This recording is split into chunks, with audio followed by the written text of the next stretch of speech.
Bien,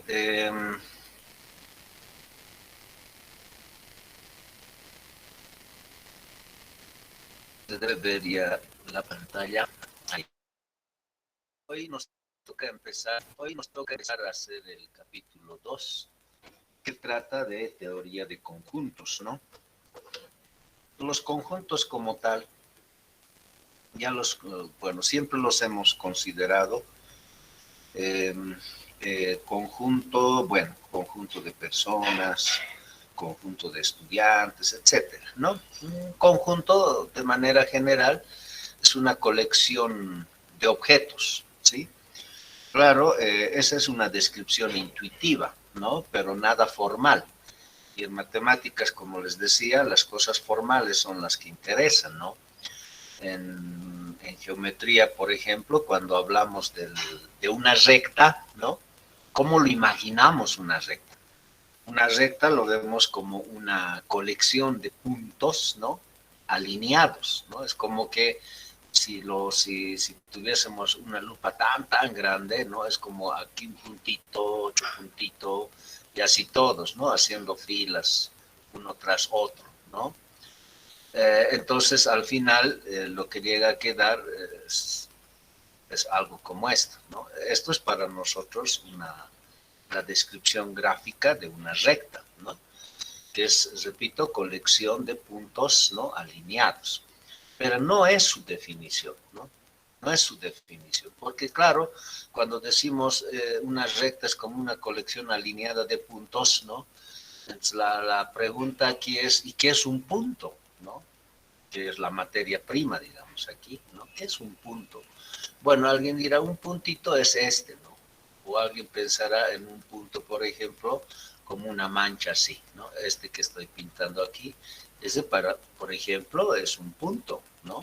Es un punto. Entonces puede haber puntos grandes o puntos chiquitos, no, al final todos son lo mismo, ¿no? Un punto es una abstracción, es como una pequeña mancha, pero jamás vamos a poder encontrar una mancha tan chiquita que pueda representar un punto. Si bien les decía, para alguien esto representa un punto y para otro este también es un punto, yo siempre puedo dibujar una pequeña mancha cada vez más delgada, ¿no? Si bien esto parece ser pequeñito, ¿no? Agarren un lápiz con una punta muy fina, pongan la marca en la hoja, es un punto, efectivamente. Pero repito, siempre puedo obtener otra mancha más delgada que esa, ¿no? Y si obtengo una más delgada que esta, voy a poder encontrar otra que sea mucho más delgada que ambas. Y así sucesivamente. Entonces no puedo definir qué es un punto, ¿sí? Entonces, hay conceptos como esos que los llamamos conceptos primitivos o los llamamos conceptos no definidos, ¿no? Y dentro de ellos está justamente la categoría de conjuntos. Es un término que no lo vamos a definir de manera formal. Hay muchas cuestionantes al respecto, hablando especialmente de lo que es el conjunto del conjunto universo, que en algún momento ya lo hemos mencionado, ¿no? El universo del discurso, decíamos, ¿no? Ese universo, es como que la Tierra forma parte del universo, que está formado por un sinfín de planetas, estrellas, etcétera, ¿no? Entonces, ese universo al que hacemos referencia, lo entendemos así, lo percibimos de esa manera, ¿no? Pero otra vez, ¿qué es el universo? ¿No? Si nos vamos a la parte formal, estamos en serios problemas. Eso ha sido discurso de muchos matemáticos, ¿no? Y justamente hay una teoría muy abundante respecto a la famosa paradoja de Bertrand Russell, que es un matemático que ha justamente cuestionado, ¿no? Lo que es un conjunto y lo que es un conjunto universo, ¿ya? Bien, eso en cuanto a la matemática formal, pero nosotros, ¿no? Vamos a describir de manera intuitiva a un conjunto, ¿no? Como una colección de objetos, ¿de acuerdo? como una colección de objetos. Ahora, estos objetos, llamados elementos, ¿no? Puede ser, ¿no? Puede ser lo que ustedes imaginan, lo que ustedes quieran que sea, ¿no? Esos objetos pueden ser en particular números reales, por ejemplo, ¿no? Cuando tengo eso, a sus elementos los llamamos números reales, ¿no? Podría ser también un conjunto llamado, un conjunto un poquito más exacto, digamos, ¿no? Podríamos ser, por ejemplo, conjunto de personas.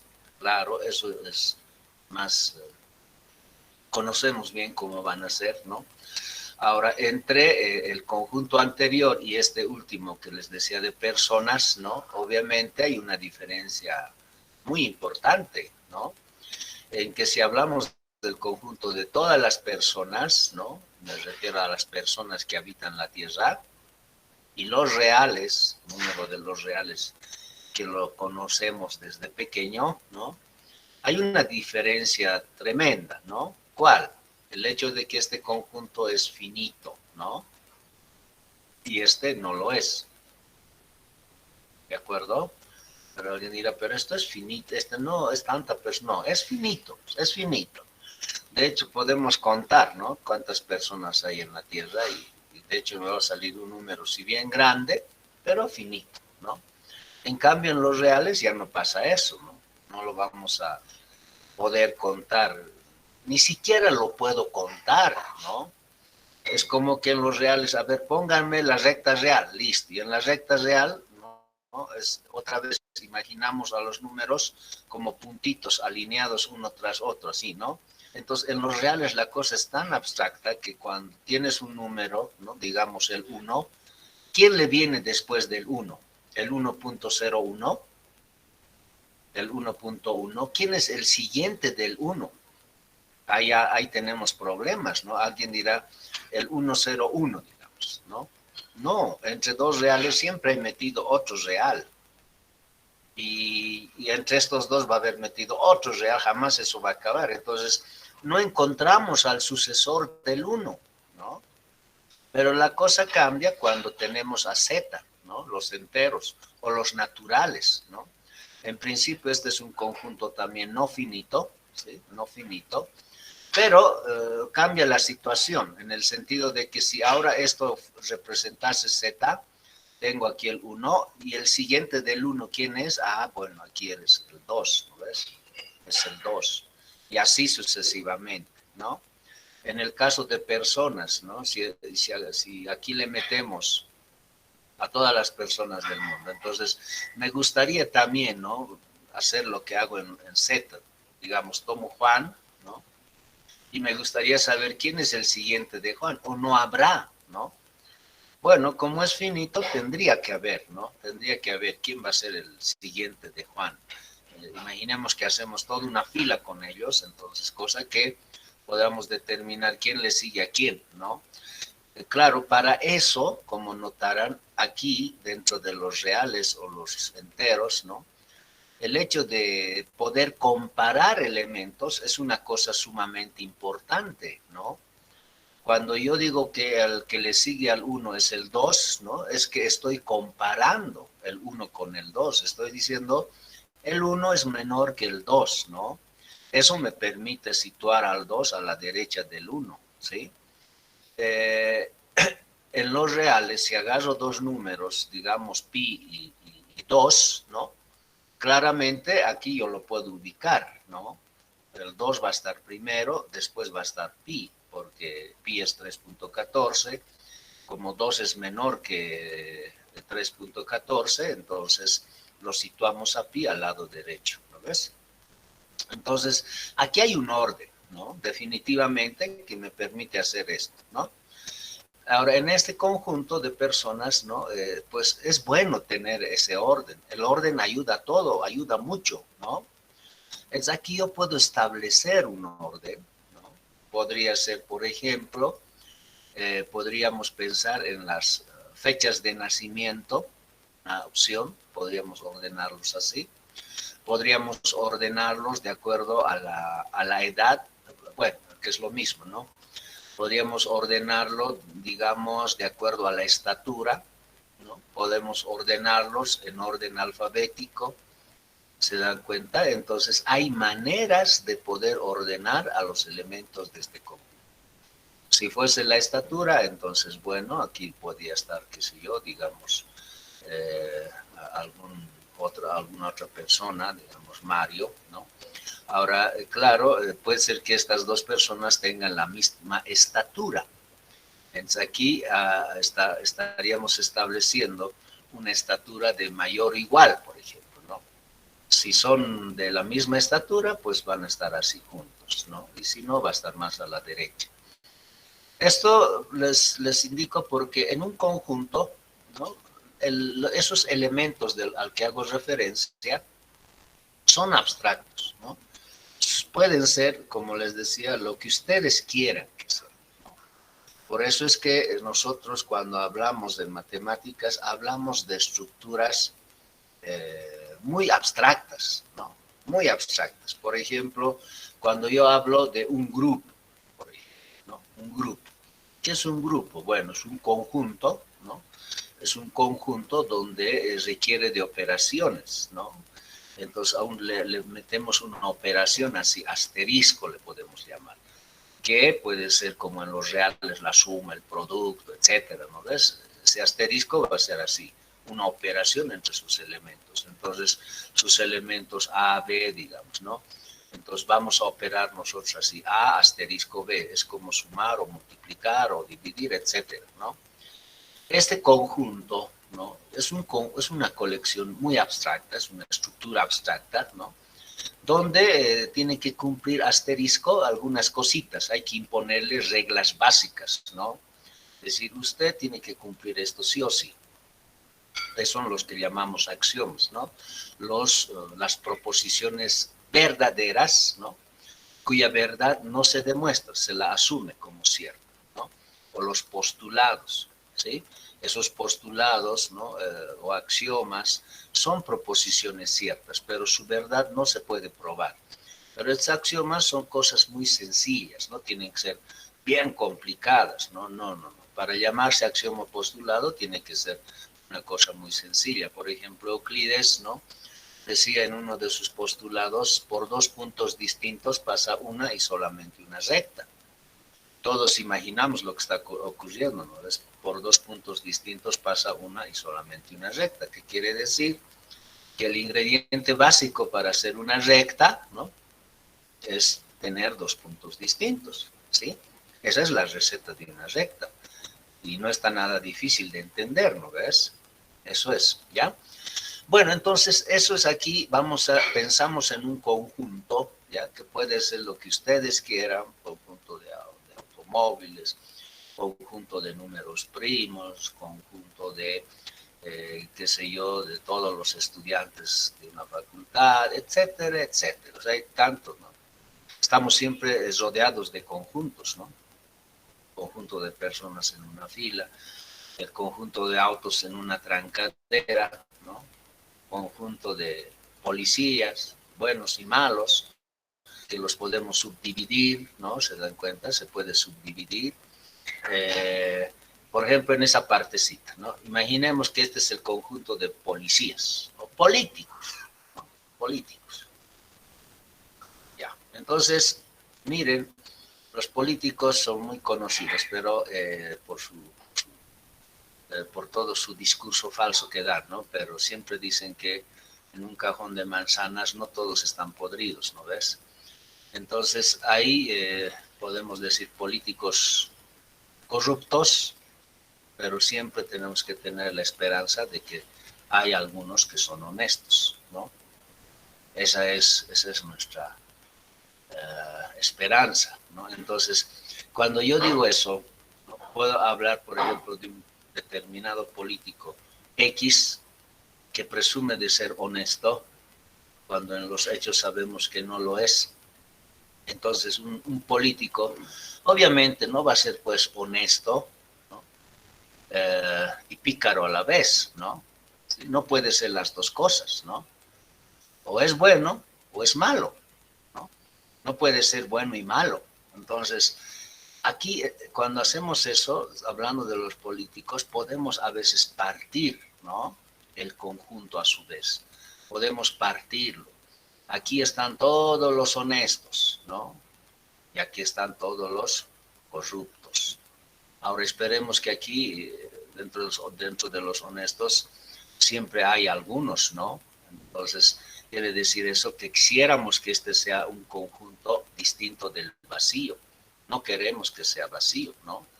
Entonces, esto, por ejemplo, así gráficamente, le llamamos partición de un conjunto.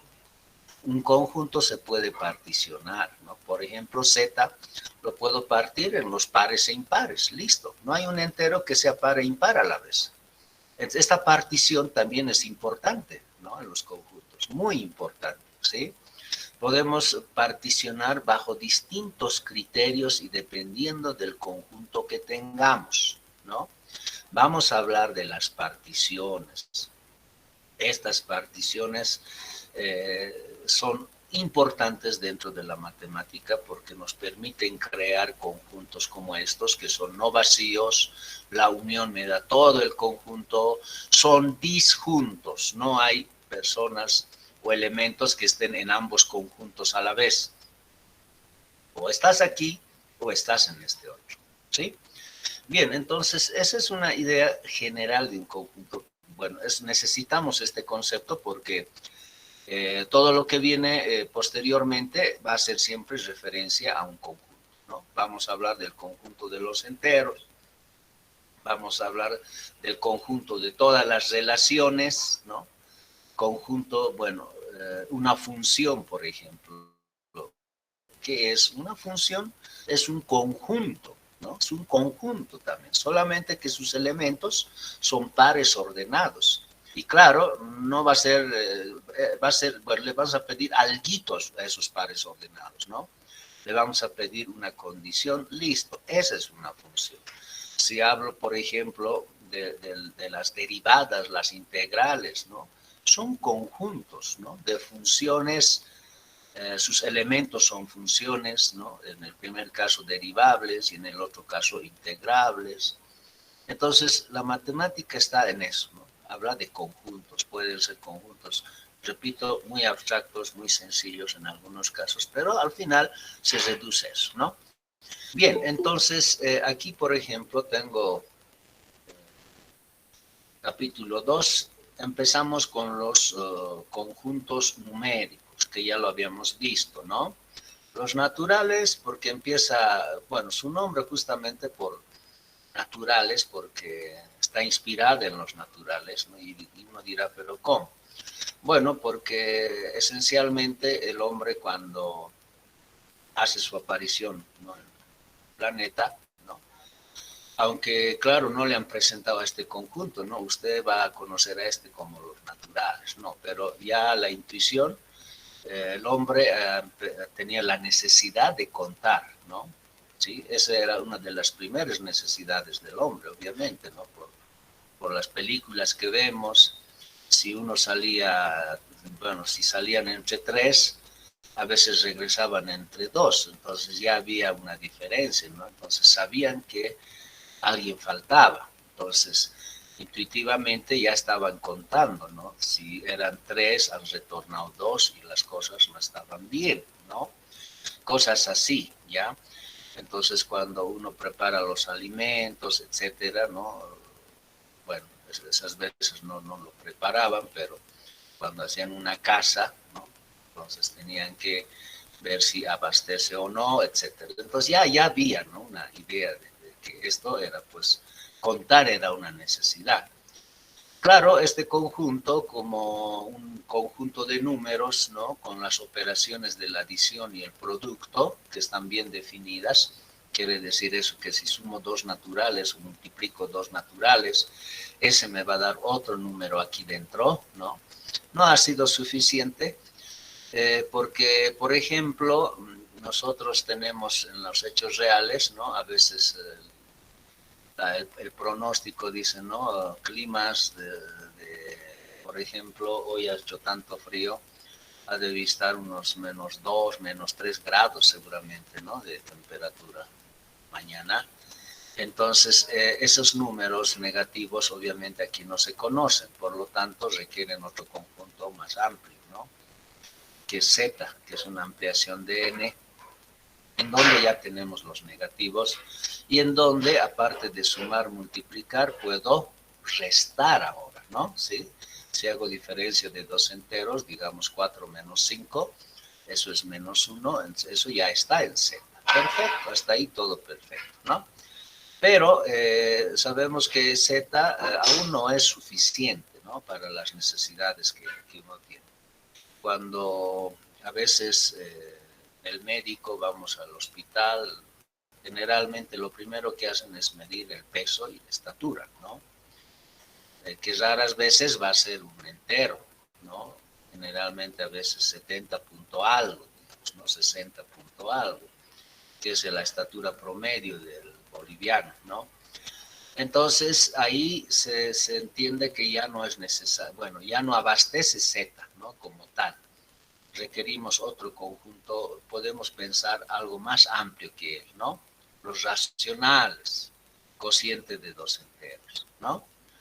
Muy bien, entonces cuando yo digo 70.5, ¿no? Podría ver así, ¿no?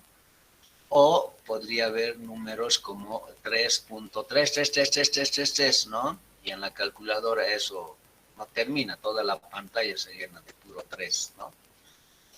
Eh, o, bueno, podría haber números como, por ejemplo, 1.1748, bueno, toda la pantalla igual se llena de dígitos, ¿no? ¿A qué me refiero? A ver, un poquito de eso, veamos. ¿A qué me refiero con eso? Podría haber así. Les decía, si podría haber algo así, ¿no? Podría haber 1, 3, 3, 3, todito 3 la pantalla, ¿no? O podría haber números así, digamos, 3, 4, 2, 7, 5, 4. Ya, digamos que esta es toda la pantalla, apareció esos números. Entonces, dentro de estos, podemos notar que un entero, ¿no? ¿Y? O tiene una parte decimal finita o no lo tiene, ¿no? Aquí, por ejemplo, es 0,5, finito. Aquí es no finito, porque imagino que esto continúa, porque en la pantalla no aparece, obviamente, todo, ¿no ves? Pero continúa, es no finito, no finito. Pero dentro de estos dos que son no finitos, ¿no? En el primero, o en el segundo, mejor dicho, yo puedo observar que hay puro 3, ¿no? Es de esperarse que aquí puro 3, 3, 3, 3, 3 va a ser. Estos números acostumbramos nosotros representarlos así, ¿no? Es un periodo de 3, le llamamos, ¿no? Con periodo 3. En cambio, en este otro, ¿no? No hay un determinado periodo, o sea, estos periodos, como en este caso es un solo dígito, ¿no? Podrían ser 2, 3, 4. A ver, aquí si ustedes tratan de encontrar ese periodo, 37, 42, 374, nada que ver, de cuatro dígitos, 3.742, 3.000, no, nada que ver. Y determinados dígitos empiezan a repetirse, ¿no? Porque puede pasar algo así, ¿no? Digamos, podría ser así, digamos, 2741, luego 2741, 2741 y así, ¿no? En este último es 1,2741, es el periodo, así se lo escribe, ¿no? En algunos, como este tercero, no hay tal periodo.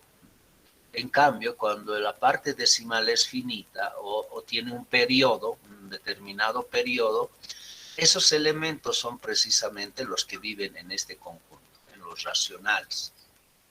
Son racionales, ¿no? Y podemos obtener ese cociente de enteros a partir de esos números, ¿no? En el prefa seguramente lo han visto, ¿no ves? Ya, entonces, pero el problema no termina ahí, ¿no? Cuando tenemos los racionales, yo en este conjunto puedo sumar, puedo multiplicar, ¿no? Puedo restar y ahora puedo dividir, ¿no? Puedo dividir. Entonces, en los racionales ya se puede hacer las 4 operaciones aritméticas, ¿no? Bueno, pero les decía, no es suficiente, ¿no? ¿Por qué? porque si nosotros agarramos algún problema que me va a dar una ecuación como esta, x cuadrado más 1, ¿no? Intenten resolver esta ecuación en los racionales. Obviamente no lo van a poder hacer, ¿no? Esta ecuación en los racionales no tiene solución, ¿sí? No tiene solución, ¿no? ¿Por qué? Porque las raíces de esto son el i y menos i, ¿no? Raíz cuadrada de menos 1, etcétera, ¿no? Entonces ya no hay solución en este conjunto, ¿no? Entonces necesitamos hablar de otros elementos, este que se llama, a ver, tomaremos mejor está bien esto, ¿no? Pero para los casos consiguientes tomaremos esta ecuación. Esta ecuación no tiene solución en los racionales, ¿no? Porque las raíces de esta ecuación serían más raíz de 2 y menos raíz de 2, ¿no? Por eso les decía, hemos probado que la raíz de 2 es irracional, ¿no ves? Euclides decía que no existe un número cuyo cuadrado sea 2. Así lo ha planteado Euclides, ¿no? En el libro Los Elementos. No hay un número racional cuyo cuadrado sea igual a 2, ¿no? Que es lo mismo decir que la raíz cuadrada de 2 no es racional, ¿sí? Entonces, de ahí viene este otro conjunto, los irracionales, ¿no? En donde esta ecuación sí tiene solución, ¿no? Bueno, hay una cosa muy interesante de los pitagóricos, ¿no? Pero ya, después les comento eso. Pero, bueno, teniendo estos dos conjuntos, se construye otro conjunto un poquito más amplio, en realidad del universo del discurso en muchos casos, ¿no? Que es la unión de los racionales con los irracionales, ¿no? Que lo llamamos los reales. Solamente que estos dos conjuntos son así. Aquí está, digamos, los racionales y aquí están los irracionales. Cuando los dibujo así, quiere decir que no hay elementos comunes, ¿no? O sea, no hay un número que sea racional e irracional a la vez. Son dos conjuntos totalmente ajenos. A estos los vamos a llamar justamente conjuntos disjuntos. Son aquellos, ¿no?, donde su intersección es igual al vacío. No hay intersección, ¿no? Como, por ejemplo, los pares e impares. No tienen intersección, ¿no? Ahora, si hablamos de los números primos y los números pares, la cosa es distinta. Estas no son disjuntas, ¿no? No son disjuntas porque hay un elemento que es par y es primo a la vez, que es el 2 justamente, ¿no? ¿Se dan cuenta? Entonces, estas características dentro de los conjuntos es importante, ¿no? Ver si son disjuntos, no lo son, ¿no? A veces formar el todo, en este caso la unión de estos dos conjuntos a estos, ¿no?, los llamamos nosotros reales, ¿sí? Bueno, pensaríamos que en R todo está resuelto ya, ¿no? Pero aún sigue existiendo problemas como les planteaba con esta ecuación. X cuadrado más 1 igual a 0 no tiene soluciones en los reales, ¿no? Entonces, el conjunto R al de los complejos. Esta ecuación, en los complejos, esta descripción de estos conjuntos muy famosos, a los que siempre los hemos ido o bien manejando, aunque no lo sabíamos, pero siempre estaban presentes ahí, ¿no? Bien, entonces la notación, AB mayúsculas para representar conjuntos, ¿no? Y esto es importante, ¿ya? Esta relación, ¿no?, o esta notación, si quieren, leemos así: X pertenece al conjunto, ¿no? Ahora, alguien dirá, pero ¿esta es proposición o no es proposición? ¿No? Ese es nuestro discurso. Para nosotros, ¿no?, es una proposición, ¿no? ¿Por qué? ¿Por qué es una proposición? Bueno, alguien dirá, ¿esto es verdad o es falso? Bueno, Primero va a depender, ¿no?, de quién es nuestro conjunto A, quién es la variable X. Entonces estoy pensando en una función proposicional, ¿no ves? Recuerden que una función proposicional era una oración en la que estaba involucrada variables. En mi caso eso está ocurriendo, ¿no? Por ejemplo, si X fuese 1, ¿no?, y A fuesen los naturales, ¿no? Entonces decir 1 pertenece a los naturales, eso es verdad, se vuelve proposición, ¿no? Entonces, en general, ¿no?, cuando nosotros cuantificamos una función proposicional, ¿no?, yo tendría que tener algo así. Para todo X, X pertenece a A, ¿sí?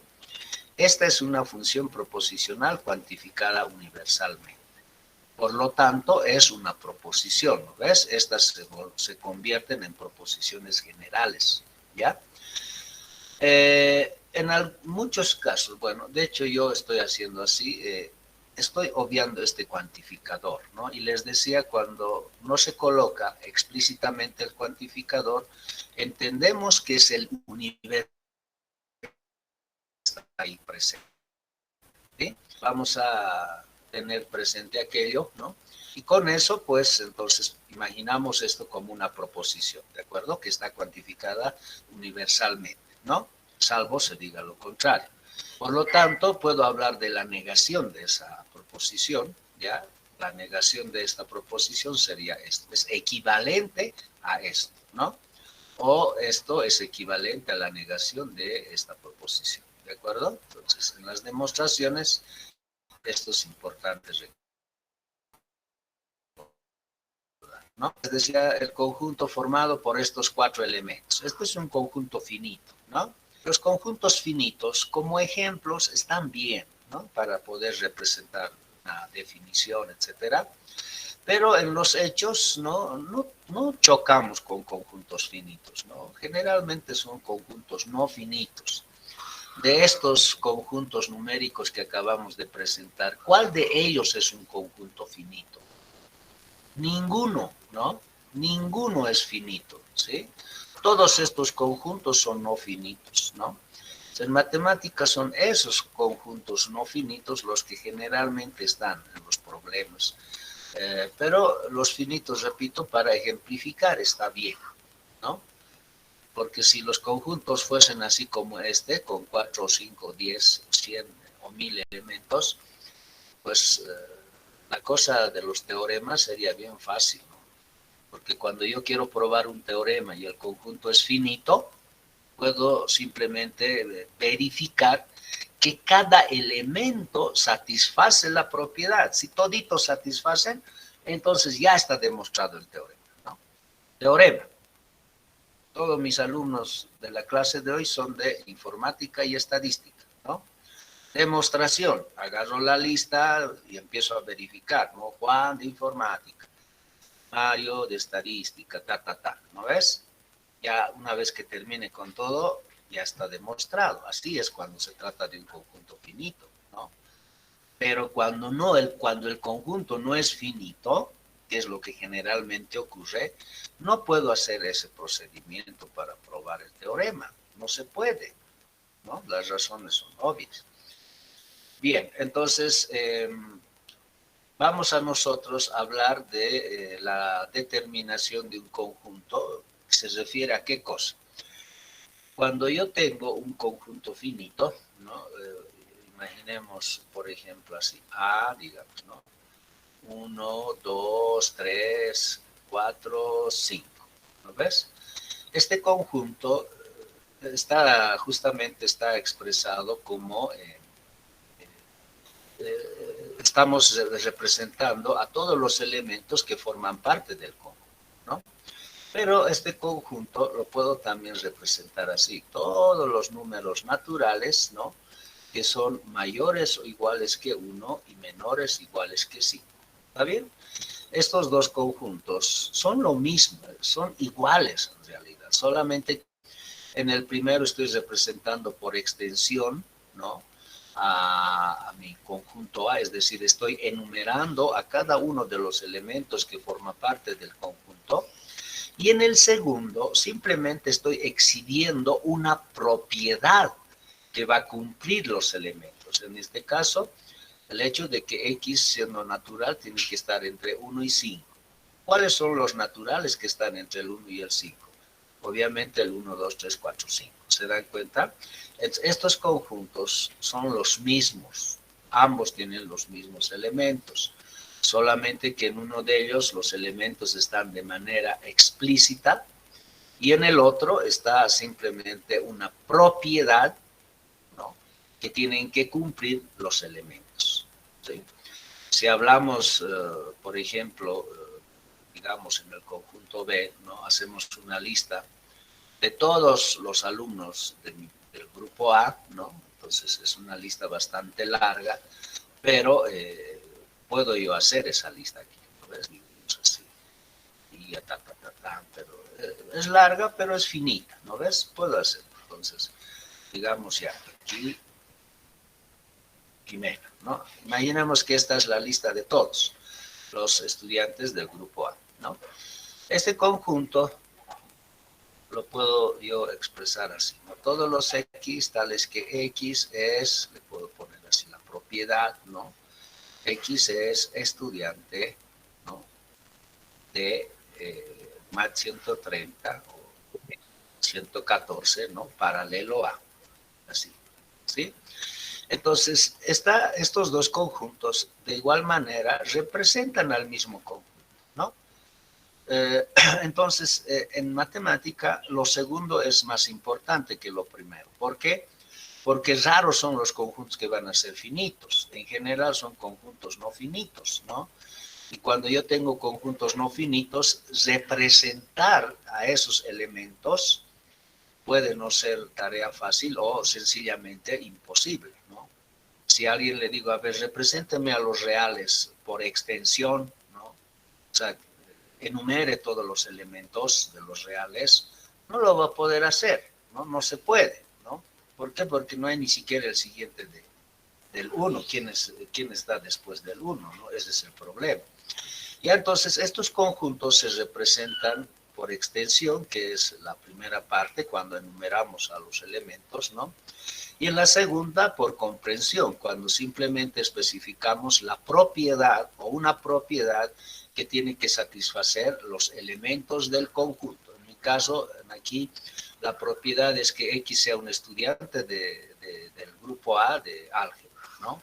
En aquí la propiedad es que el número natural se encuentre en este rango, entre 1 y 5, ¿sí?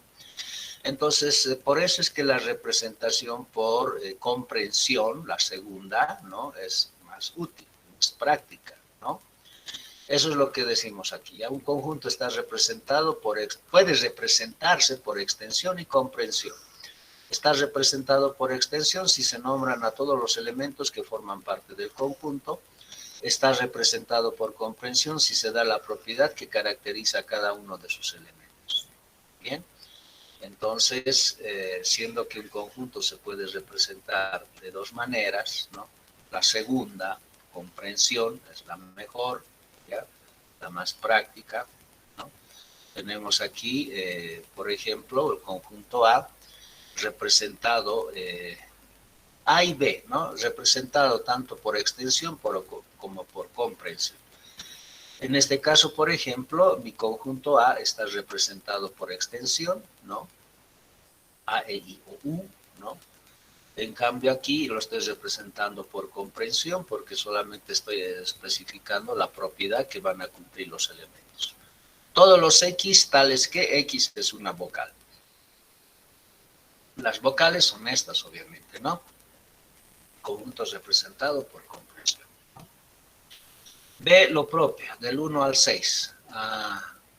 Y siempre los horrores que no faltan, ¿no? Van a disculpar. En este caso, mi conjunto B no es la misma, ¿no? Estos dos conjuntos B son distintos. Porque aquí X menor o igual que 5, ¿no? Entonces, aquí están los elementos 1, 2, 3, 4, 5 solamente. Aquí está el 6 más. O esto tenía que ponerle 6, ¿ves? O aquí tachar el 6, ¿no? Ya. hay un errorcito ahí, bueno, disculpar. Tendría que ser x mayor o igual que 1, menor o igual que 6, ¿no? Ya, ese 5 hay que ponerlo 6, ¿ya? Representado por extensión, representado por comprensión, ¿no? Entonces, dice, en la mayoría de los casos se representa un conjunto por comprensión, ¿no? Lo que les comentaba. Por ejemplo, ¿no? Todos los x reales tales que su valor absoluto es mayor o igual a 2, ¿no? ¿Qué significa eso? Si yo represento por comprensión, por ejemplo, o por extensión, o trato de representarlo por extensión, este conjunto en sí no es otra cosa que, a ver, es un intervalo en realidad, ¿no? ¿Cómo representa? Que el valor absoluto de x sea mayor o igual a 2 significa que x es mayor o igual a 2, digamos que aquí está 2, ¿no? Entonces, acostumbramos pintar así, una flechita, todos esos elementos, ¿no? O es, ¿no? X es menor o igual que menos 2, aquí está menos 2, de aquí y para este otro lado, eso que estoy pintando, eso es mi conjunto A, ¿no? Entonces aquí está, por ejemplo, el 2, ¿sí? El 2 está el 2.1, el 3, el 100, 1.000.000, 1.000.000.000, 1.000.000.000, ¿no? Todos esos están. Eso, pero no solamente esa parte, está el menos 2, está el menos 3, menos 100, menos 1.000.000, menos 1.000.000.000, etcétera, etcétera. Entonces, esos dos constituyen al conjunto A, ¿no? Entonces, representar este conjunto por extensión es imposible, ¿no? Gráficamente ya puedo exhibirlo así. Estos dos manchitas que tenemos ahí representan a mi conjunto A, pero, a ver, intenten poner sus elementos, ¿no? Digamos, menos infinito hasta menos 2. El menos infinito no es un número, ¿no? No es un número, o el infinito no es un número, son solamente símbolos, ¿no? Que representan cantidades grandes. Si fuese número, ¿no? Entonces tendría que tener su sucesor, ¿no? El infinito más 1. Así tendríamos que trabajar, ¿no? Pero eso es absurdo, ¿sí?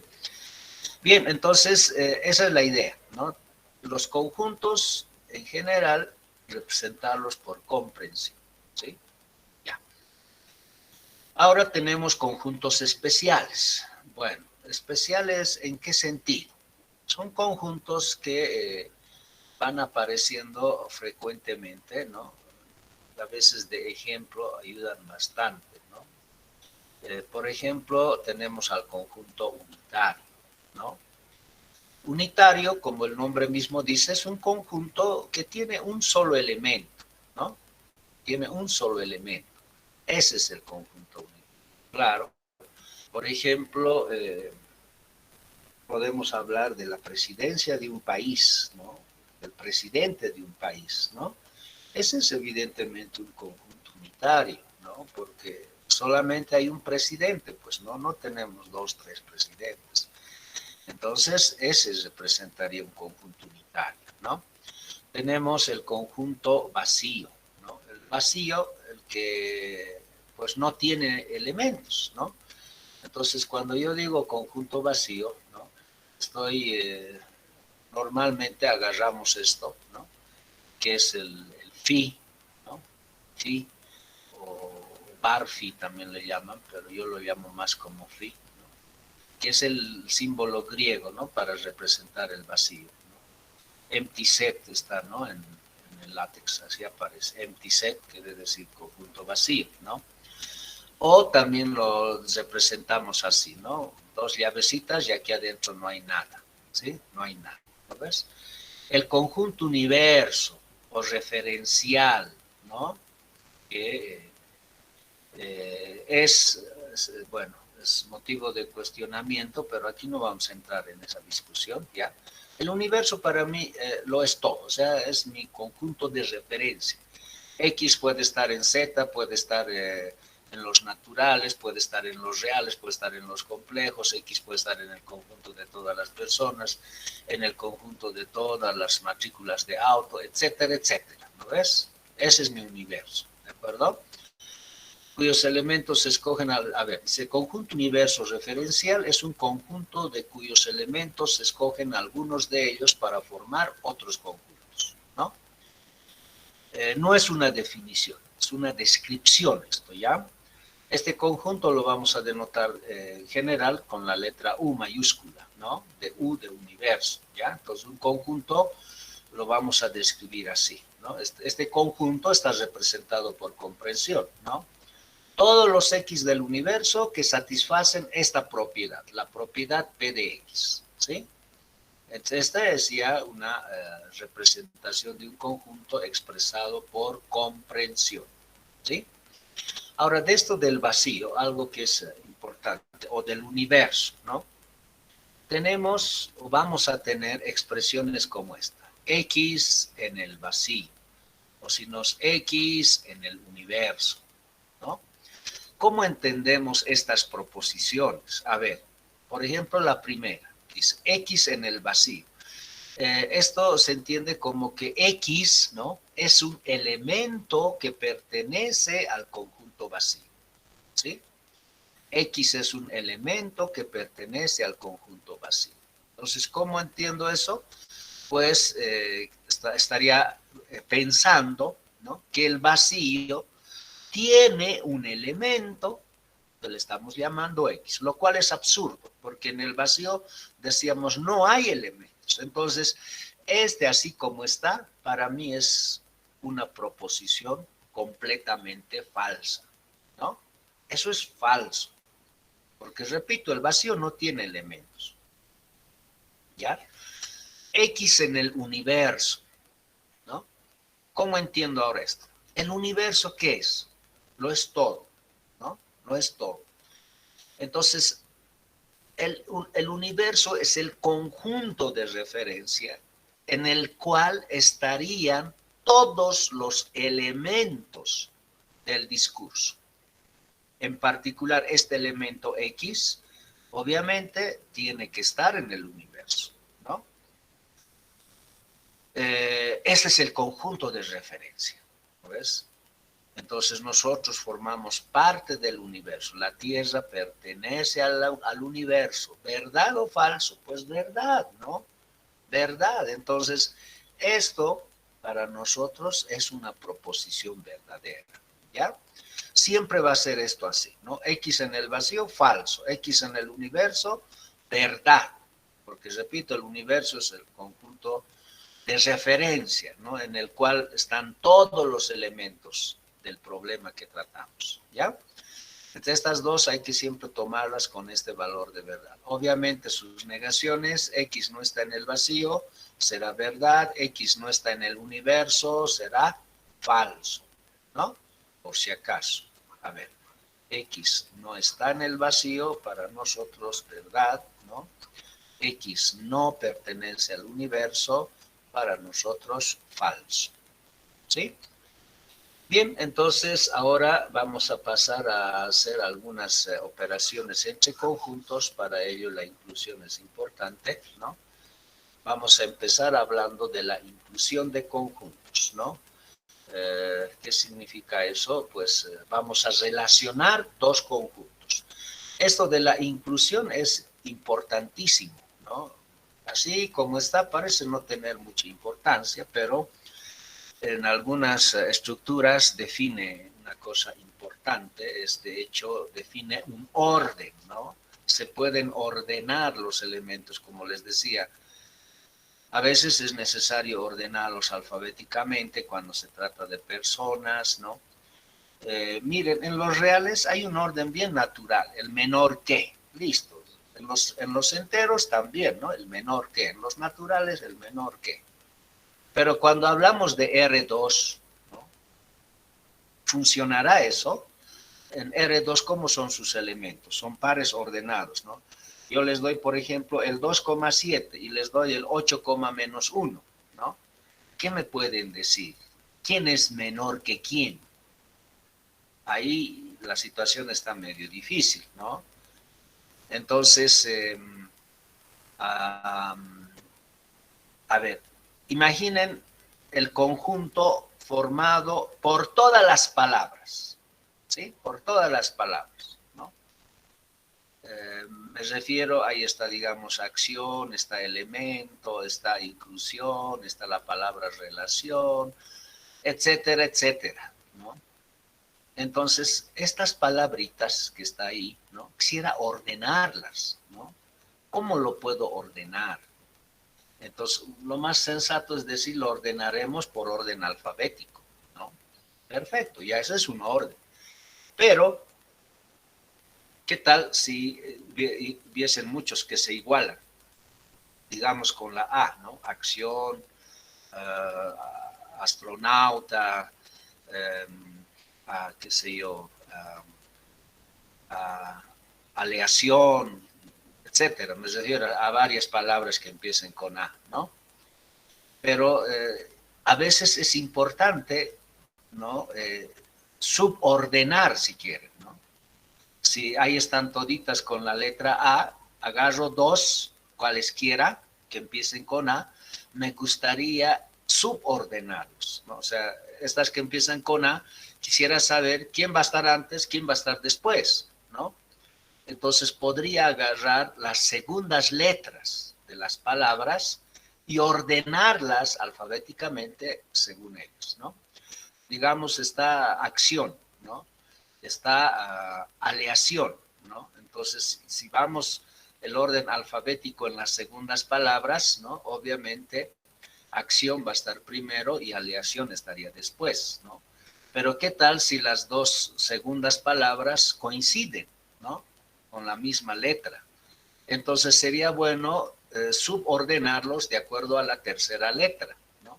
La idea es que en dos palabras que empiezan con la misma letra, podamos siempre determinar un orden, así las segundas sean iguales o las terceras sean iguales, etcétera, ¿no? Quisiéramos siempre poderlas ordenar de manera tal, ¿no? De decir que primero tiene que estar esta letra y segundo la otra. Palabra, mejor dicho, ¿no? Ese es el orden, por ejemplo, que tiene el diccionario, ¿no? Cuando uno agarra el diccionario, empieza a buscar la A, digamos, qué sé yo, acción, ¿no? Entonces, primero viene la A con B, después viene la A con C, etcétera, ¿no ves? Así está ordenado. Ese orden, llamado orden del diccionario, ¿no? Se implementa en los conjuntos como R2. En R2 no hay un orden natural como en los reales, ¿no? Pero a veces, para ciertos tratamientos que se necesita, es bueno agarrar este orden, ¿no? El orden del diccionario. ¿Cómo trabaja en los pares ordenados? ¿No? Digamos, tengo el 2-3 y el 2-7, ¿no? Entonces, agarro las primeras coordenadas. El 2 con el 2 igualan, ¿no? Entonces, como igualan, me paso al segundo, ¿no? El 3 con el 7.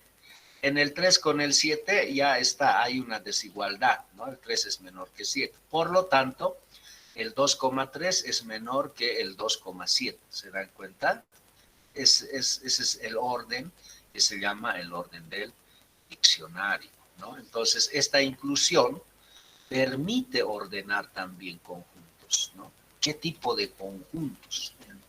Enseguida vamos a ver, ¿ya? Pero esta inclusión es importante porque tiene algunas propiedades que le hacen muy especial dentro de un determinado conjunto que se estudia bastante. A ver, tenemos aquí la inclusión. A subconjunto de B. A forma parte de B. ¿No ves? Así es como lo denotamos, ¿ya? A subconjunto de B. Cuando un conjunto es parte de otro, ¿no? Cuando dice cualquier elemento de A es también un elemento de B. Claro, en realidad todos los elementos de A tienen que ser elementos de B. Eso es importante, ¿no? No es que algunitos nomás, ¿no? Gráficamente se entiende, ¿no? Por ejemplo, si yo tuviese, digamos, un par de conjuntos así, ya. A este le llamaré A y a este le llamaré mi conjunto B. Obviamente aquí no puedo decir que B sea subconjunto de A para nada, porque aquí hay muchos elementos, como estos que estoy pintando, que si bien están en B, pero no son elementos de A, ¿no ves? Entonces esto no es. En cambio, si cualquier elemento de A es un elemento de B, ¿no? Como en este caso, entonces decimos que A es subconjunto de B. Este que está encerrado en ese rectángulo dice eso, ¿no? Cualquier elemento de A tiene que ser elemento de B, ¿ya? Entonces, aquí está presente un cuantificador que es el universal precisamente, ¿no? Y nosotros, las demostraciones, ¿no? Cuando yo digo A es subconjunto de B, eso es equivalente a decir, en términos de elementos, quiere decir así, que si X está en A, entonces X está en B, ¿sí? Quiero que se note aquí dos cosas. Primero, que puede significador universal, como escribir así, para todo X de A, en las demostraciones, ¿no? Pero entendemos que es el universo SAT. O ahora, o bien, cuando hay un intermedio, ¿no? Entonces, ahora, no hay un proceso, ¿no? Porque algunas va a haber el sí, solo sí. Aquí digamos, hay entonces sí, solo sí, sí, solo sí. ¿Quién es más fuerte de todos estos? El entonces es el que prevalece, ¿no ves? Es como que tuviesen igual, igual, menor, igual. Al final, ¿qué cosa sale? Menor, igual es el que predomina, ¿no ves? Entonces, en las pruebas hay que tener siempre presentes si corresponde un condicional o un bicondicional. En algunos es posible ir de ida y vuelta, en otros, en cambio, no se puede, ¿no? Entonces, esto es, ¿ya? Un conjunto es subconjunto de otro si todos los elementos de A forman parte del conjunto B, ¿no? Son elementos de B.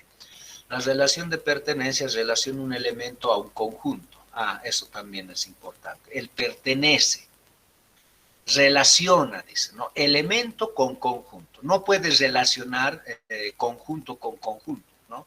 O sea, me refiero a esto. Este simbolito que se le pertenece, ¿no? Y se relaciona elemento con conjunto, ¿no? O sea, X, las letras minúsculas en general denotan elementos y las letras mayúsculas representan conjuntos. X pertenece a A, está relacionando un elemento con un conjunto, ¿no? Pero si yo le pongo, por ejemplo, así, ¿no? Digamos, esto está mal.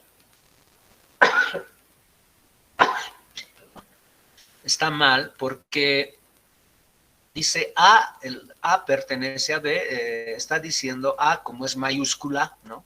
B mayúscula, entendemos que son conjuntos. Este pertenece está relacionando conjunto con conjunto, ¿no? Y esto es falso, ¿sí? Claro, no podemos relacionar conjunto con conjunto, sino es elemento con conjunto, ¿no ves? Esto es falso, ¿ya? Ahora, A subconjunto de B, ¿no? Esa es otra cosa, ¿no?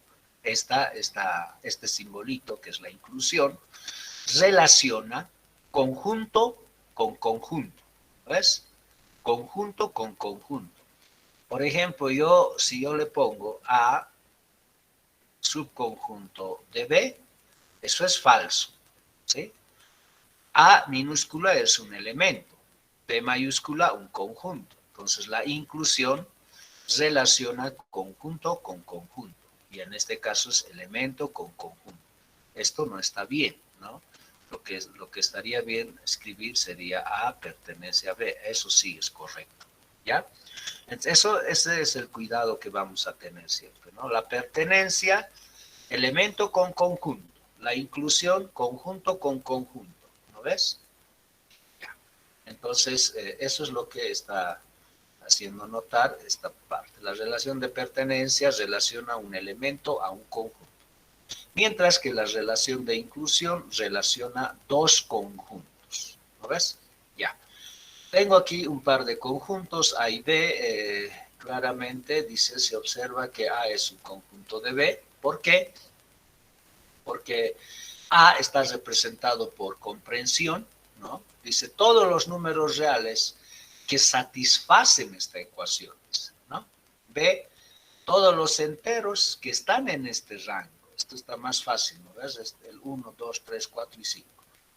Ya, entonces en A, ¿no? Lo puedo representar por extensión. ¿Quiénes satisfacen esta ecuación cuadrática?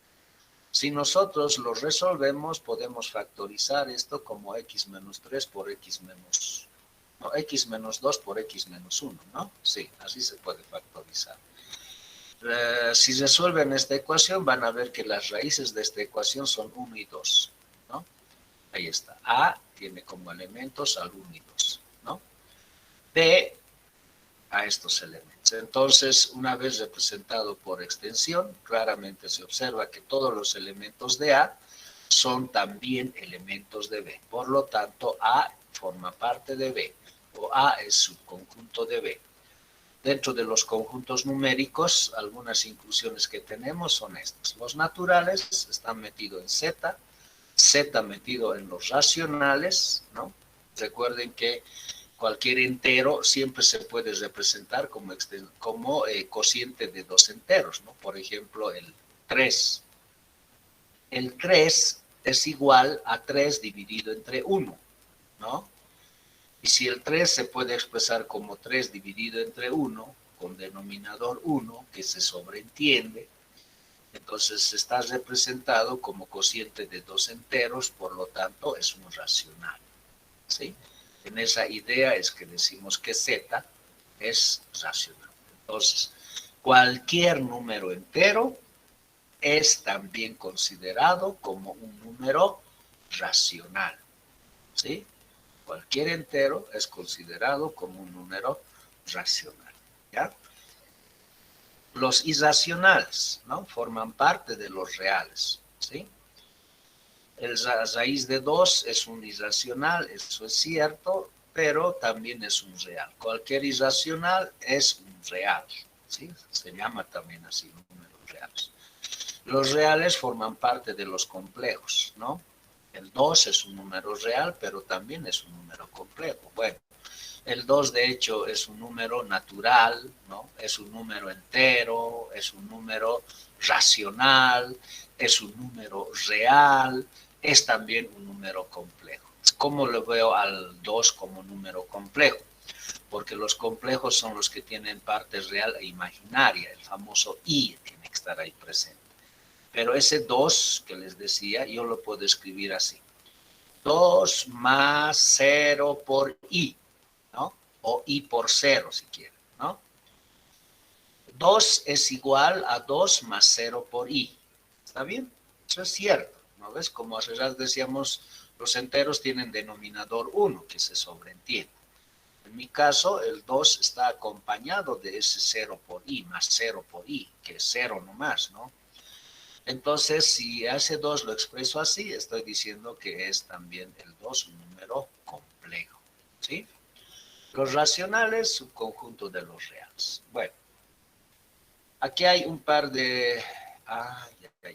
olvidé aquí algo importante. Pero aquí está, dos propiedades. Aquí me olvidé algo. A ver, lo vamos a hacer como ejercicio después.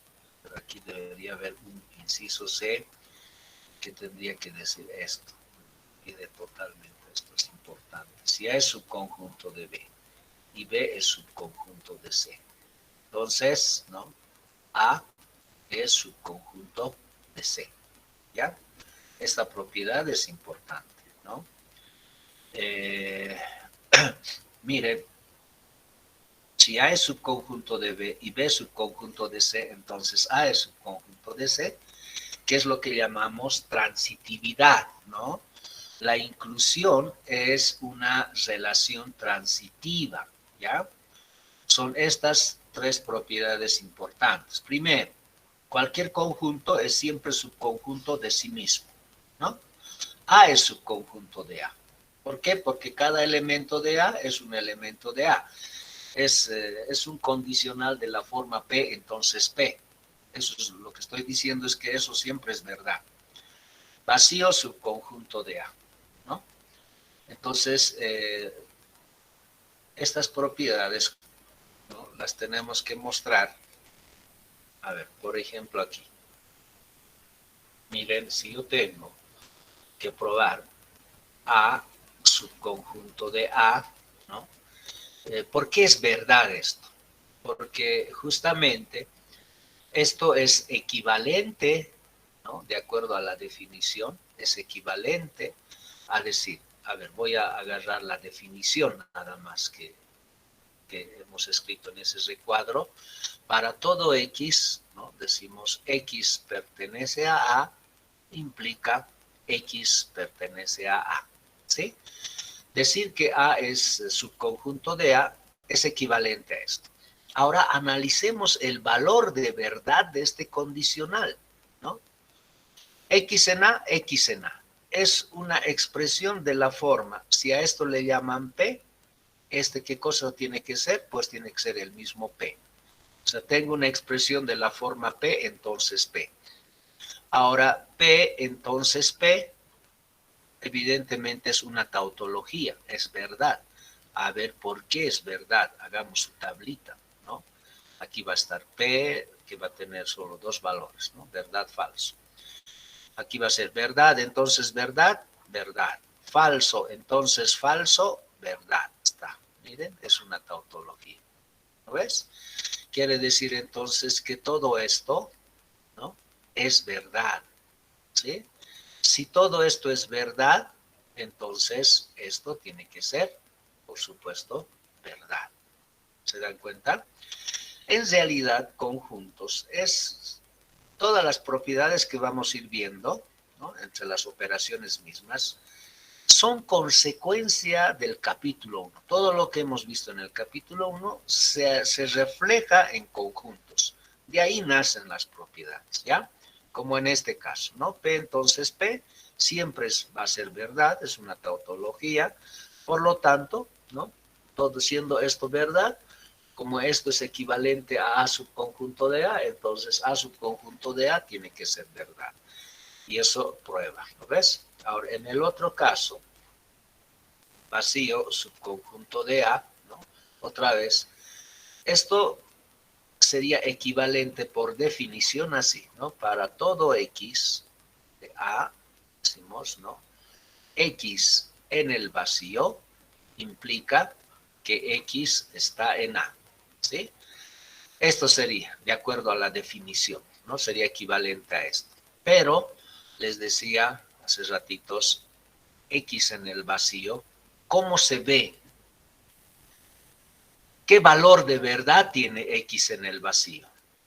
Pues el vacío no Falso. tiene elementos. Falso, ¿no? Esto es falso, ¿de acuerdo? Eso es falso, ¿no? Ahora, un condicional, cuando hablamos de un condicional, recuerden que el único caso en que este condicional es falso es cuando el antecedente es verdadero y el consecuente falso. Solamente en esa situación se da la falsedad de un condicional. En cualquier otro caso, siempre es verdad. En particular, si el antecedente fuese falso, ¿no ves? Jamás se puede dar este caso, ¿no ves? O sea, en esta proposición, si el antecedente es falso, todo esto jamás puede ser falso, ¿sí? Jamás, ¿no? ¿Por qué? A ver, veámoslo por partes si quieren, ¿no? Porque X en A no sé si es verdad o falso, pero a ver, asumiremos que es falso. Si fuese falso, falso entonces falso, verdad. A ver, supongamos que es verdad. Falso entonces verdad, verdad. ¿Se dan cuenta? Cuando el antecedente es falso, ya no me importa el consecuente, ¿no? No me importa que sea verdad, que sea falso. No interesa, porque si el antecedente es falso, este condicional siempre va a ser verdadero. Este condicional es verdad, pero si esto es equivalente a esto, entonces estaríamos diciendo que esto es verdad, como hace ratos, ¿no? La misma situación, ¿sí? Entonces, este teorema o esto vacío subconjunto de A es verdad. Listo. Esa es la prueba. Así de fácil, ¿no? Antecedente falso, por lo tanto el condicional tiene que ser verdad. Pero siendo que esto es equivalente a esto, si esto es verdad, obviamente este tiene que ser verdad. ¿No es? La transitividad, bueno, la transitividad, a ver, veamos. Así es, ¿no ves? A subconjunto de B es una hipótesis, ¿no? y la otra hipótesis sería B subconjunto de C. ¿Sí? Ahora, yo lo único que, estas dos constituyen la hipótesis, ¿no ves? Ya. Ahora, lo único que voy a hacer yo es aplicar la definición de inclusión. Por ejemplo, la primera, para todo X, ¿no? ¿Qué significa esto? Significa que si X está en A, entonces X está en B. Ya. La segunda hipótesis, aplicado la definición, significa para todo X, ¿no? Si X está en B, implica que X está en C. ¿Está bien? Eso es, ¿no? Ahora, si agarramos estas dos, ¿no? Fíjense, podemos nosotros, ¿no? Agarrar una regla, ¿no? Que se llama silogismo hipotético. ¿Cómo lo veo a este? Por ejemplo, esto es P, a este lo veremos como Q, dice P implica Q, aquí está, este tendría que ser Q, este tendría que ser, digamos, R, ¿no? Dice Q implica R. Entonces, si tengo dos verdades como P, entonces Q, y Q, entonces R, ¿no? Aplicamos el silogismo hipotético. Entonces decimos así, ¿no? Por el silogismo hipotético, que recuerden, es una regla de inferencia, me permite deducir, ¿no? La verdad de lo siguiente. Por si obtenemos, voy a escribir así ya, obtenemos, ¿no? La verdad, ¿sí? La verdad de qué cosa? De X en A implica X en C. ¿Está bien? Esa verdad es la que me permite deducir el silogismo hipotético. ¿Ves? P entonces Q y Q entonces R, por lo tanto P entonces R. Listo. Pero este último es equivalente por definición de inclusión a decir que A es subconjunto de C. Listo, que es lo que queríamos probar, ¿no? Otra vez, noten ustedes que estamos usando lo que hemos hecho en el capítulo 1, ¿de acuerdo? Bien, eso es. Entonces ya ahí faltaba la transitividad, no es difícil, pero era bueno ponerlo ahí como incisos. Bien, entonces aquí está la demostración. La A, lo que les acabo de decir, P, entonces P es siempre verdadera, ¿no? De ahí nace esta inclusión. En el otro, X en el vacío es falso. Cuando tengo un condicional con antecedente falso, pues todo el condicional es verdad.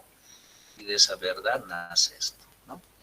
Y con ello definimos la igualdad de conjuntos. Bueno, intuitivamente eso está claro. ¿Cuándo dos conjuntos son iguales? Pues cuando tienen los mismos elementos, nada más, ¿no ves?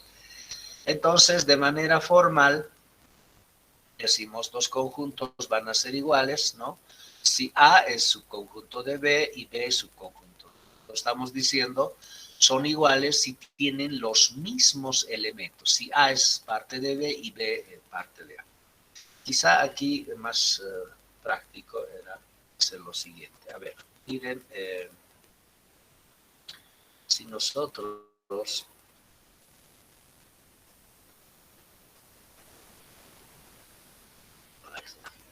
ya, cuando yo digo A igual a B, ¿no? Vale la pena verlo así. Sí, solamente sí, así, ¿no? X para todo, ¿ya? Está el cuantificador universal. X en A, sí, solo sí, X en B. La igualdad, en términos de elementos, es bueno expresarlo de esta manera. Los conjuntos son iguales, ¿no? Sí y solamente sí. Cualquier elemento de A es elemento de B y cualquier elemento de B es un elemento de A. Cuando yo digo X en A, sí, solo sí, X en B, ¿no? Cuando esta flechita es ida y vuelta, estoy diciendo que los conjuntos son iguales. O sea, aquí está implícito esta inclusión y esta otra, ¿sí? Porque en este sentido, ¿no? Estaría diciendo que A es subconjunto de B. En este otro sentido, estoy diciendo que B es subconjunto de A, lo que está en la definición, ¿no? Si B es subconjunto de A y A es subconjunto de B, significa que son iguales, ¿sí? Significa que son iguales, ¿no? Ya. Entonces, aquí tenemos, ¿no?, dos conjuntos, ¿no?, que están representados por comprensión, ¿no?, pero que en los hechos estos dos conjuntos son iguales. ¿Por qué son iguales? Porque este conjunto, que lo habíamos visto hace ratos, ¿no?, tiene como elementos al 1 y 2, ¿sí? Esas son las raíces de esta ecuación, ¿no? En cambio, B, todos los X naturales, dice que son menores estrictamente que 3. ¿Qué naturales viven entre el 1 y el 3, ¿no? Pero que sea estrictamente menor que 3. Pues el 1 y el 2, ¿no? No hay más, ¿no?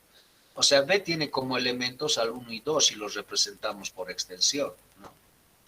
A tiene como elementos al 1 y 2 y los representamos por extensión, ¿sí? Por lo tanto, como A y B tienen los mismos elementos, entonces estos conjuntos tienen que ser iguales, ¿ya?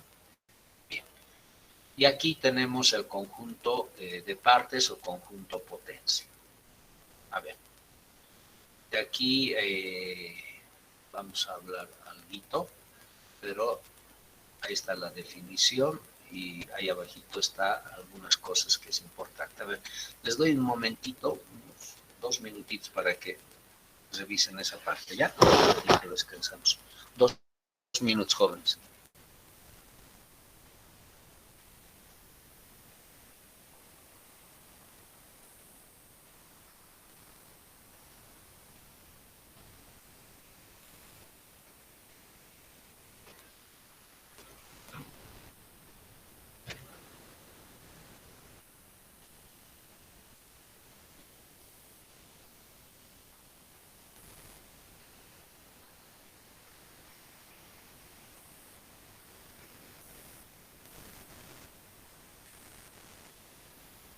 Importante, ¿no? Parece no ser muy significativo, pero es importante en el sentido siguiente. A ver.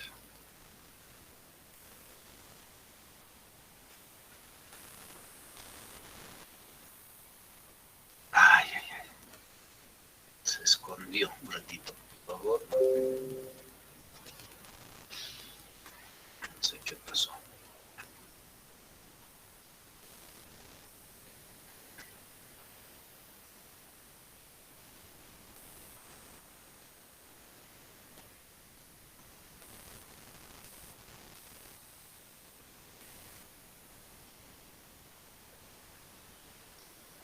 Ya. A ver, tomemos un conjunto, ¿no? Voy a tomar un conjunto pequeño. A ver, tomaré aquí mi conjunto A, que va a tener solamente un elemento. O sea, es un conjunto unitario, ¿no ves? Este es un conjunto unitario. Entonces, yo lo que quiero es formar todos los subconjuntos posibles, ¿no? Con los elementos de A. Aquí no es problema, ¿no? No es problema, porque si voy a formar todos los subconjuntos posibles, el único subconjunto del mismo A es el mismo A, pues no hay más, ¿no? Es decir, el conjunto formado por este unitario, el 1. Ese sería el único subconjunto. Pero recuerden que el vacío siempre forma parte de cualquier conjunto. Ah, bueno, el vacío más está ahí presente. Entonces, este es un conjunto cuyos elementos son todos los subconjuntos posibles que se pueden formar con los elementos de A. Son estos dos nomás, ¿no? En este caso. Ahora, si suponemos que mi conjunto A tiene dos elementos, ¿no? Entonces, ahora me voy voy a ver quién. Sé que el vacío está ahí. Es un subconjunto, ¿no? ¿Qué subconjuntos puedo formar? Por ejemplo, el unitario 1, que es un subconjunto de A, puedo formarme el unitario 2, que es un subconjunto también de A. puedo formarme el 1 y 2, que sería el mismo conjunto A, que es un subconjunto de A, porque hemos dicho A es subconjunto de A. Entonces, tendría estos 4, ¿no ves? Con un elemento hay 2. Con 2 elementos tengo 4, ¿no? ¿Qué pasa si tuviese, por ejemplo, 3 elementos? 1, 2, 3, ¿no? Entonces quiero un conjunto formado por todos los subconjuntos que me puedo formar con estos 3 elementos de A. El vacío va a estar ahí, ¿no? Porque es subconjunto de cualquier conjunto. Podría pensar primero en los unitarios, ¿no? El 2, después aquí el 3. Luego puedo pensar en aquellos subconjuntos que tienen 2 elementos, ¿no? Puede ser el 1, 2, puede ser el 2, 3, ¿no? Puede ser el, ¿cuál le falta? El 1, 3, ¿no? Y puede ser el mismo A, ¿no? El 1, 2, 3, que es el mismo A. Listo, ¿sí? Y así, ¿no? En este caso, ¿cuántos elementos tengo? Tengo 8 elementos, ¿no? 8 elementos. Observen una relación aquí, ¿no? Aquí hay, por ejemplo, con un elemento tengo 2 elementos, ¿no? Con 2 elementos tengo 4. Ese 4 que lo puedo expresar 2 al cuadrado, este como 2 a la 1. Y aquí hay 8 que lo puedo expresar como 2 al cubo, ¿no? Entonces, cuando hay un número finito, ¿no? de elementos en A, es decir, si A, puedo decir así, ¿no? Si A tiene, ¿no?, n elementos, ¿sí? Si A tiene n elementos, entonces, ¿no?, podemos formar ¿cuántos subconjuntos posibles? 2 a la n, ¿no? Entonces decimos hay 2 a la n subconjuntos, ¿no?, posibles que se pueden formar, ¿sí? Por lo menos estos 3 me dan idea de eso, ¿no ves? Este es un conjunto cuyos elementos son conjuntos, noten ustedes, este es un, toditos son pues conjuntos, ¿no ves? Cuando yo agarro el 1, 2, ¿no? Este para mí es un conjunto formado por el 1 y el 2. Entonces, estos son conjuntos de conjuntos. Este es un conjunto cuyos elementos son conjuntos. A esto nosotros le llamamos conjunto de partes de A o conjunto potencia de A, ¿no?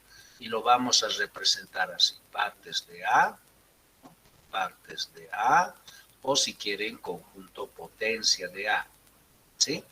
Entonces, aquí la reglita para casos finitos es así, ¿no? Después vamos a hablar de la cardinalidad, pero si la cardinalidad de A vale n, entonces partes de A, ¿no?, tiene, ¿ya?, tiene 2 a la n elementos, ¿sí?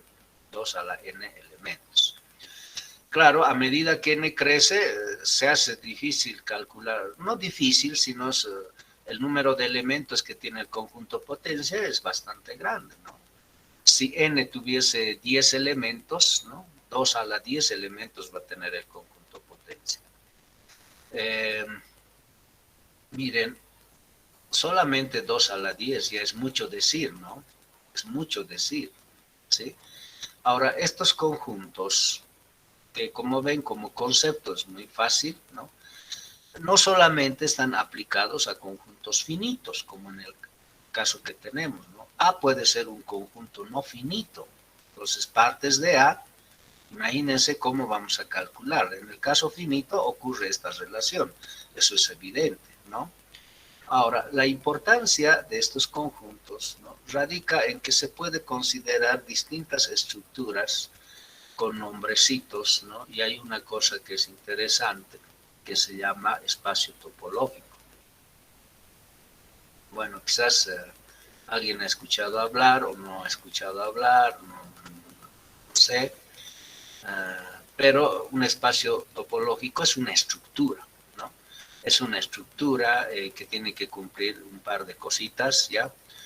Pero ¿por qué es importante este espacio topológico? Porque estos espacios topológicos en los últimos años han adquirido bastante interés, ¿no?, para conjuntos finitos, es decir, espacios topológicos definidos sobre conjuntos finitos, ¿no?, como en esto que les estoy mostrando. Pero los elementos de un espacio topológico son estos. Por ejemplo, este conjunto A con este conjunto partes de A, ¿no ves? Así, es un espacio topológico, ¿sí?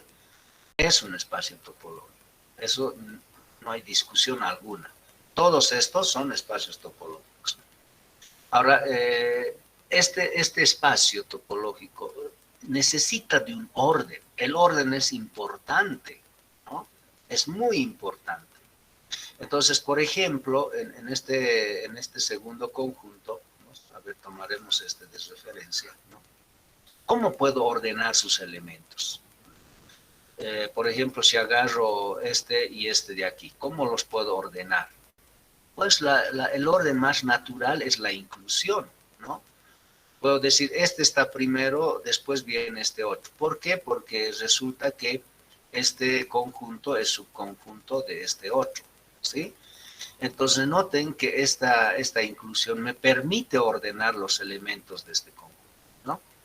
Entonces, con esta relación de la inclusión, pues yo veo estas relaciones, en realidad tiene un orden que se llama orden parcial, ¿no? Lo que hace es ordenar los elementos en un espacio topológico, ¿no? Sobre conjuntos finitos.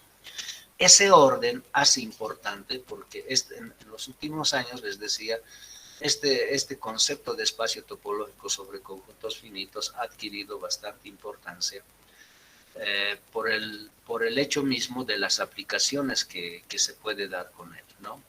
Hay una que estoy tratando de entender, ¿no? Es, por ejemplo, el procesamiento de imágenes, ¿no? Saben que hoy en día, pues, la calidad de una imagen siempre es un problema latente, ¿no? Entonces, ha salido, cada vez tenemos pantallas con una calidad de imagen cada vez más sorprendente, ¿no? Entonces, o las mismas fotografías, ¿no? Yo compré una cámara hace años, ¿no? Una camarita especial que era de 8 píxeles, ¿no? Pero ahora los celulares, ¿de cuántos son? ¿No? Esa camarita que se supone que era para eso, para tomar imágenes nítidas, ahora queda obsoleta, ¿no? Entonces, el objetivo es siempre mejorar la calidad de imagen, ¿no? Y eso tiene que ver mucho con esto, ¿no? Esa es una aplicación de esta estructura sobre conjuntos finitos, ¿no? Y para eso, obviamente, el orden es importante, es fundamental. Por eso es que estos conjuntos así finitos, ¿no? Se los puede ordenar con la inclusión, ¿no? Y al tener orden, se habla, obviamente, de otros conceptos como los famosos retículos, ¿no? Ya en las relaciones vamos a ir viendo, ¿no? Pero ahí, por ejemplo, yo voy a poder hacer el retículo de este conjunto, ¿no? Quiere decir, dibujar gráficamente esto, ¿no? En el plano. Cuando yo digo, a ver, dibújeme o represénteme el orden en R, tenemos la recta real, ese es el orden de los reales. Quisiera dibujar esto, ¿no? Entonces vamos a hacer eso, ¿ya? Entonces eso, por eso este conjuntito muy sencillo, ¿no? Pero tiene bastante importancia en temas de aplicación concretos, ¿no? Los espacios topológicos sobre conjuntos finitos, pues hay mucho que decir al respecto. Ya, entonces tenemos un conjunto, el conjunto de partes de A, denotado con P de A o potencia de A, cualquiera de los dos, ¿no? Es un conjunto formado por todos los subconjuntos de A, ¿no? Partes de A, todos los X, tales que X es subconjunto de A. X está en el conjunto potencia de A, si solo si X es subconjunto de A. Esta es la definición, ¿ya? Esto es lo que hay que tener presente. Por eso lo pongo así en recuadrito, ¿no? Lo que también hay que notar aquí es que el conjunto potencia de A, ¿no? Es un conjunto cuyos elementos son conjuntos, ¿sí? Bueno, si A tienen elementos, partes de A tiene 2 a la n elementos, ¿no? Aquí está A con 2 elementos, B con 3 elementos. Partes de A, todos los subconjuntos posibles que puedo formar con los elementos de A son el vacío, los unitarios 1 y 2, y el mismo A, que siempre es un conjunto de A, ¿no ves? Partes de A tiene 4 elementos, cada elemento es un conjunto, ¿no? Partes de B, lo propio, tiene 8 elementos, primero los unitarios, los que están de 2 y finalmente todo el conjunto B. Ya. Ahora, aquí hay que tener cuidado en las relaciones. Hace ratos decíamos la pertenencia relaciona elemento con conjunto, la inclusión conjunto con conjunto, ¿no? Pero ahora, ¿qué ocurre con el conjunto de partes de A? Porque sus elementos son conjuntos, ¿no? Entonces, aquí, por ejemplo, ¿esto cómo se lee? A minúscula es un elemento, ¿no? Pertenece a un conjunto A. Esto es verdad, ¿no? La pertenencia es elemento con conjunto, verdad, ¿sí?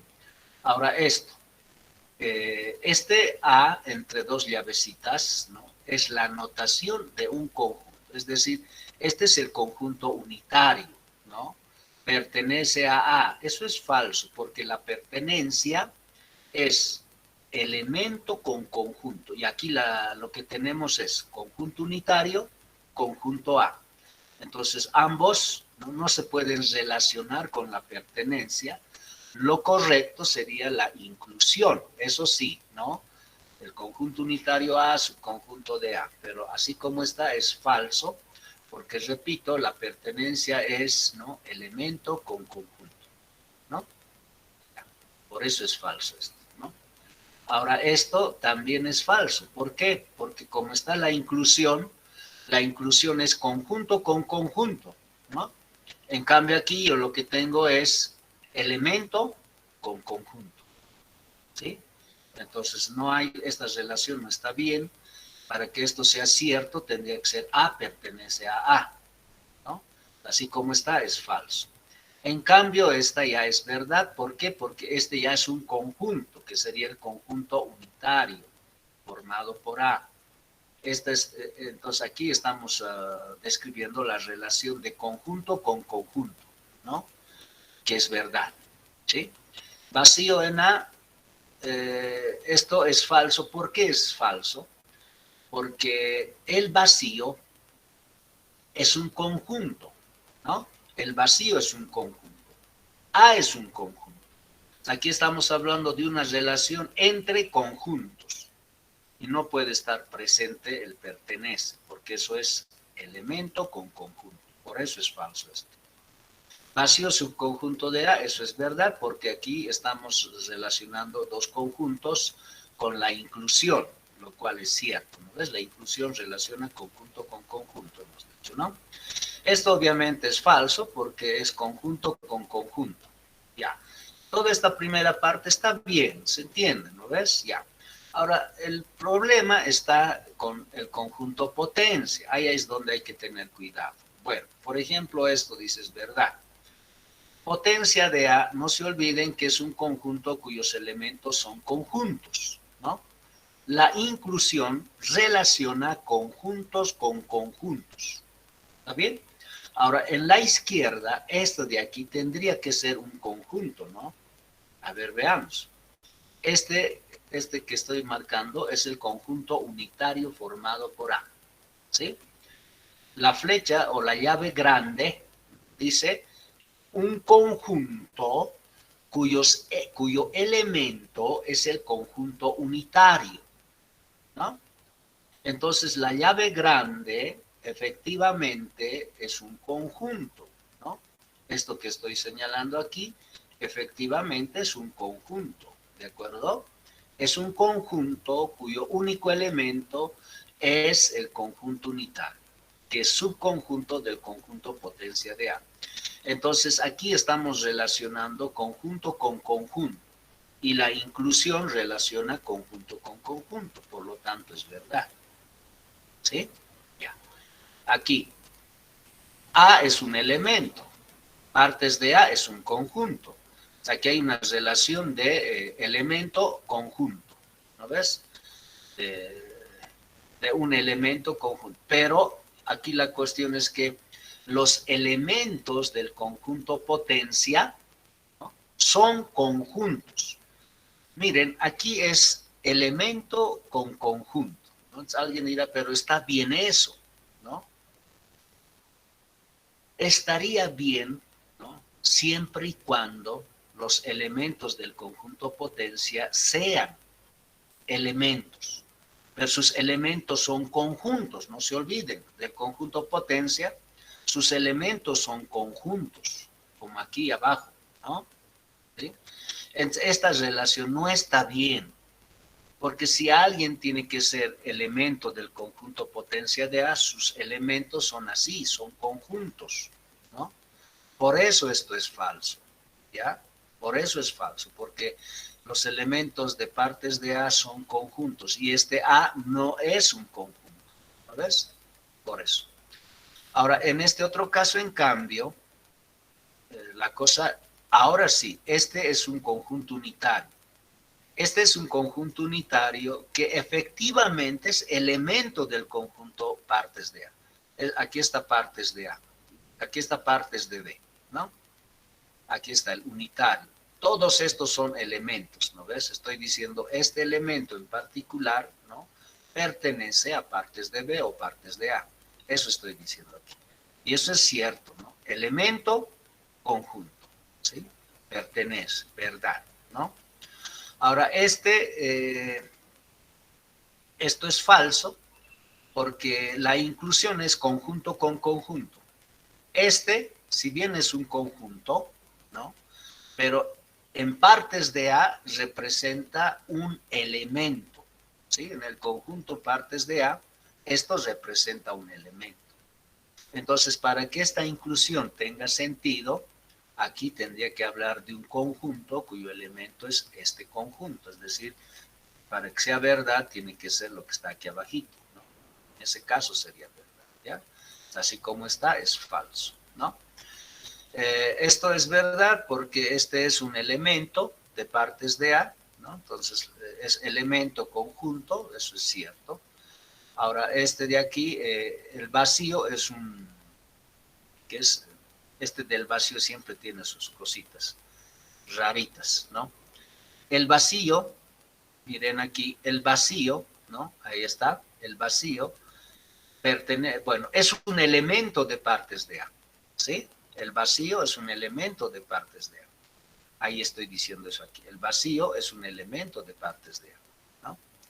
Pero partes de A es un conjunto, ¿sí? Es un conjunto. Llámenle el conjunto X, digamos, ¿no? Si partes de A fuese el conjunto X, el vacío siempre es subconjunto de cualquier conjunto. Es decir, el vacío siempre va a ser subconjunto de X. Eso es lo que estamos diciendo aquí. El vacío siempre va a ser subconjunto de cualquier conjunto, en particular de partes de A. Entonces, miren la cosa rara entre estas dos. Esto es verdad y este otro también es verdad, ¿sí?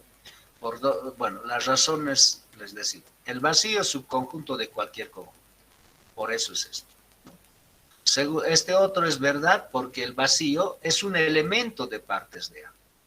¿Sí? Es un elemento de partes de A, ¿no? Elemento conjunto. ¿Ya? Bueno, A pertenece a partes de A es un elemento de partes de A, sí, verdad, ¿no? A subconjunto de partes de A, no es cierto esto, ¿sí? Para que esto sea cierto, a este A tendría que ponerle entre llavecitas, ¿no? Si le pongo entre llavecitas, en ese caso esto podría ser verdad, pero así es falso, ¿no?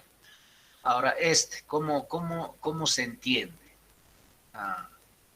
Aquí vale la pena destacar esto y este otro. Miren, ¿cómo dice esto? Dice el conjunto cuyo único elemento es el vacío, subconjunto de partes de A.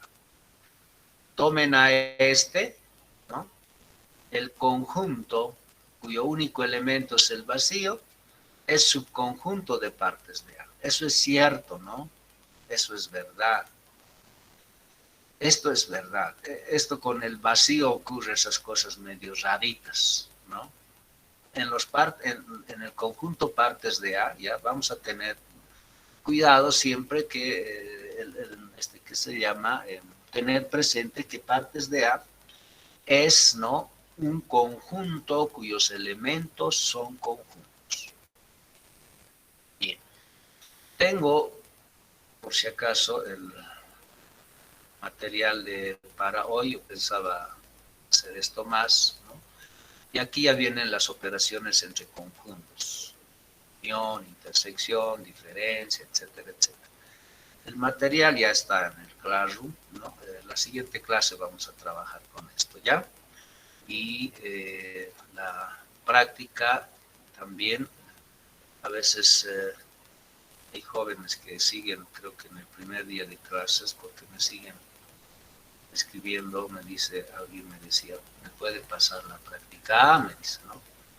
Yo dije, ya pasa, me he olvidado poner la práctica. Y bueno, pues aquí en el Classroom, como pueden ver, está la guía completa de prácticas, ¿no?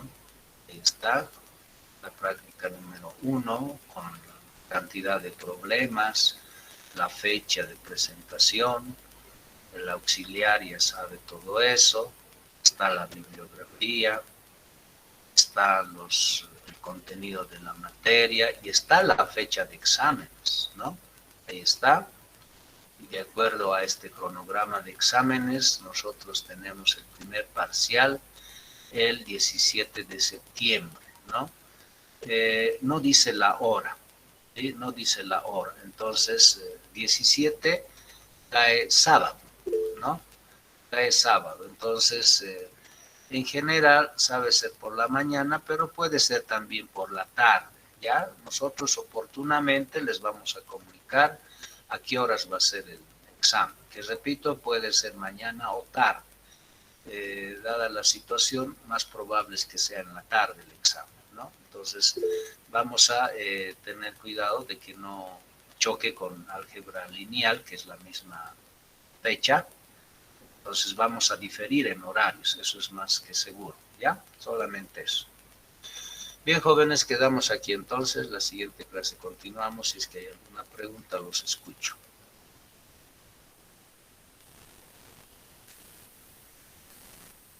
Bien.